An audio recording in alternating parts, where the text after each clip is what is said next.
Hi everybody, welcome back to Brelsford Family Homestead. I'm Darcy, welcome to my kitchen. Today we're going to be canning strawberry jam. I recently bought 2 flats from the local FFA, so I have plenty to work with. The kids have been eating it fresh and I've dehydrated it some, so now we're excited for jam.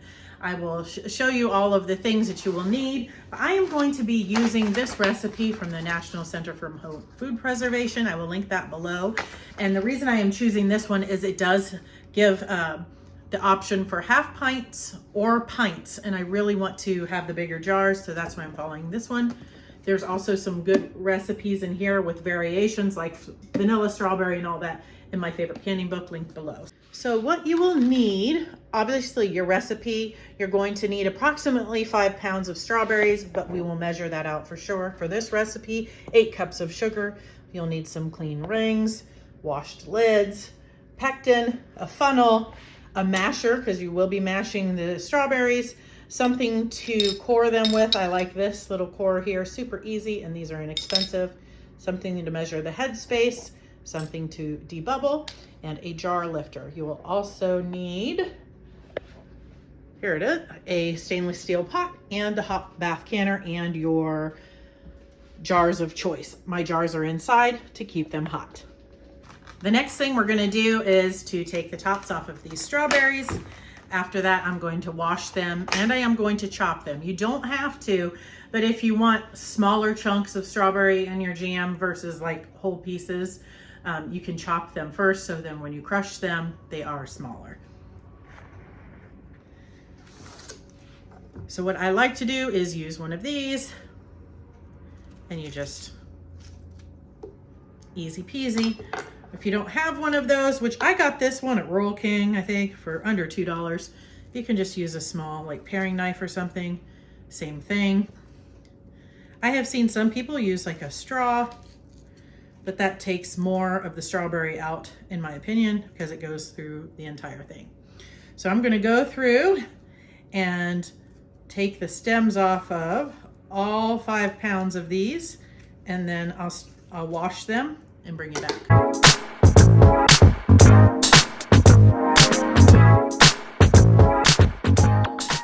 The strawberries are all stemmed, caps taken off and washed. So now I'm going to chop them up and start mashing them.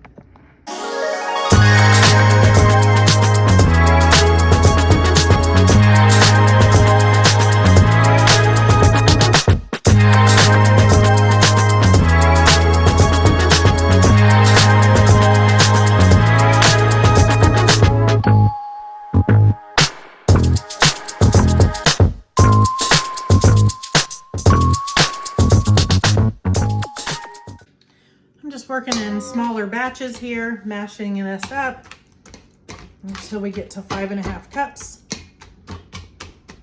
It's just a little easier to crush them instead of putting, filling this bowl. But I'm also trying not to splatter this all over myself in the kitchen.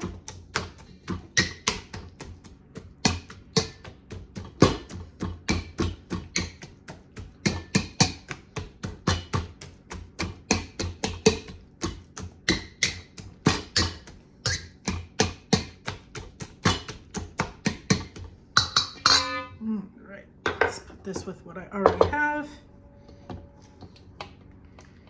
This is a 4-cup measure.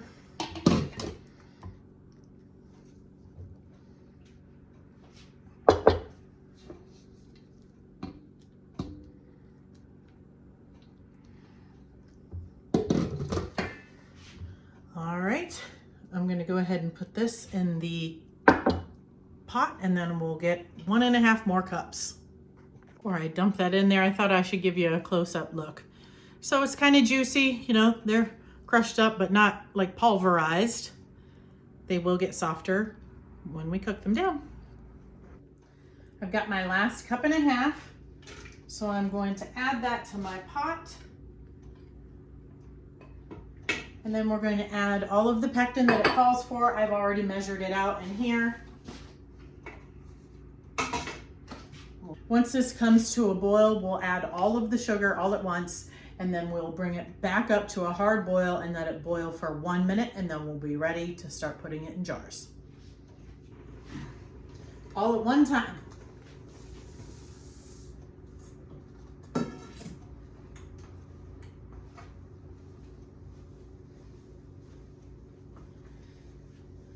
Just get that good and stirred in, and then let it come back up to a full rolling boil, and then we'll let it boil hard for 1 minute.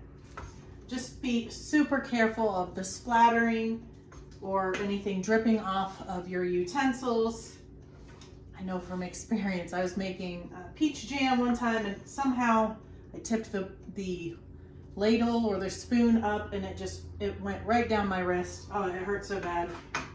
I guess there's not a scar anymore, but there was a mark for quite a long time. So don't get in a hurry with this. Make sure you bring it all the way up to a full boil and then boil hard for 1 minute. I wanted to bring you over and show you here. I'm switching to a longer handle thing to keep my hand safe, but you see that it's still boiling even when I stir it. So now we start our timer. Okay, we are ready. Bring this over. My jars are in my canner. So I'll bring the first one over. Let me turn you down here. Okay. Careful again, these are hot, hot, hot. We're gonna work with 1 jar at a time. Filling this up. Let me get that out of the way. We're gonna need a 1/4 inch head space, but we are going to debubble it. I'm pretty sure I just overfilled a little bit.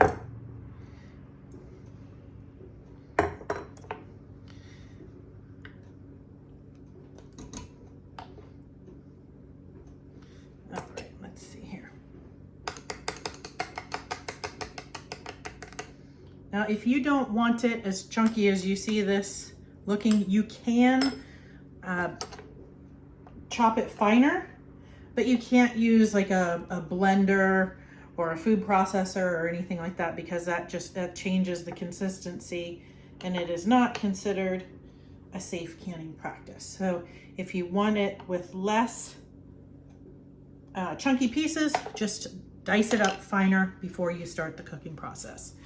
Now we need to take a piece of paper towel, dampened with vinegar. I usually have my hot pad over here. I'll have to grab a towel because when I tighten this, I want it to be hot. Or just use a piece of strawberry thing. Got on my fingertip tight. Then that goes in the canner.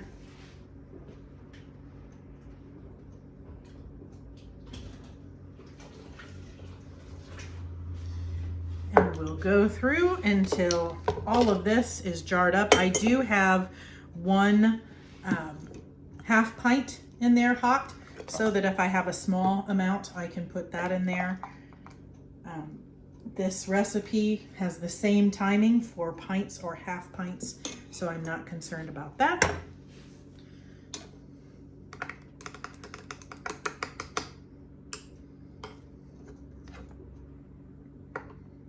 And this is a sticky job. You will definitely want to wash all of your things well when you get done. You'll probably go through a couple of different paper towels,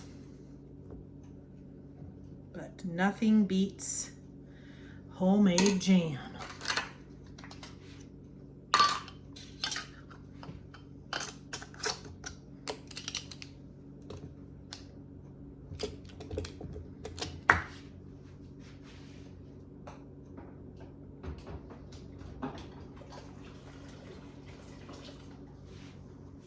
Okay, we'll get the rest of these done.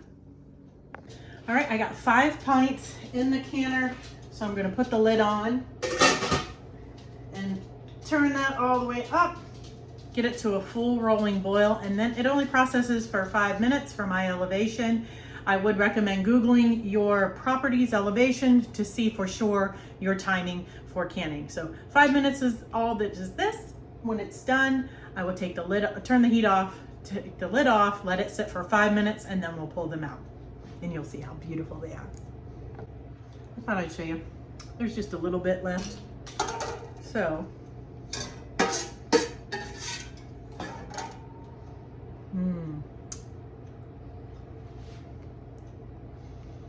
that's good. It's a whole lot of sugar for sure. I do need to look into, there's a pectin called Pomona's pectin that has a low sugar recipe or something, but this is good. This would be fabulous on my sourdough bread. Could you put it on so many things? Pancakes. Oh, yum. Yum. All right, the time's up.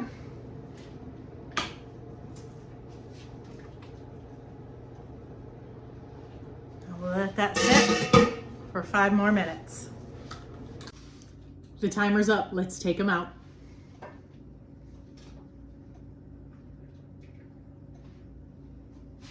Look at that. So pretty.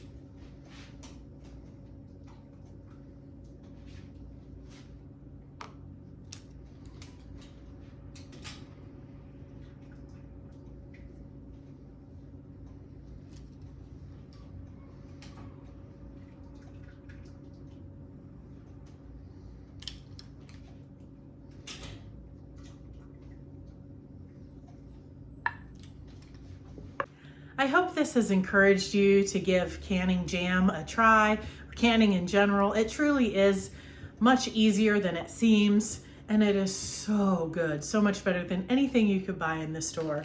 Makes great gifts too, which I'm gonna make another batch of this and probably in 1/2 pints for some gift giving. I want you to just see that again. It's so beautiful. It is normal for the fruit to kind of float up to the top like that. When you open it, you just stir it up and it will stay incorporated. Now these are gonna sit here for 12 to 24 hours, and then I will check to make sure that they are sealed, remove the rings, check the seal, wash them off, and then I make labels for mine. I encourage you to label everything so you know for sure and others know what is in your jars. And then we will just enjoy it. I'm definitely gonna need more than 5 pints for my family though.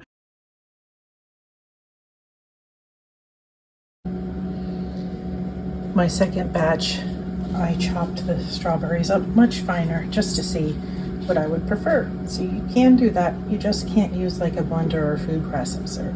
Just chop it up as fine as you want with your knife and then mash with a potato masher. This batch I did in 1/2 pints, and I'm really pleased. Whoop, you hear them popping. That's how they look. I'll pop some other videos of canning up here for you. Until next time, God bless.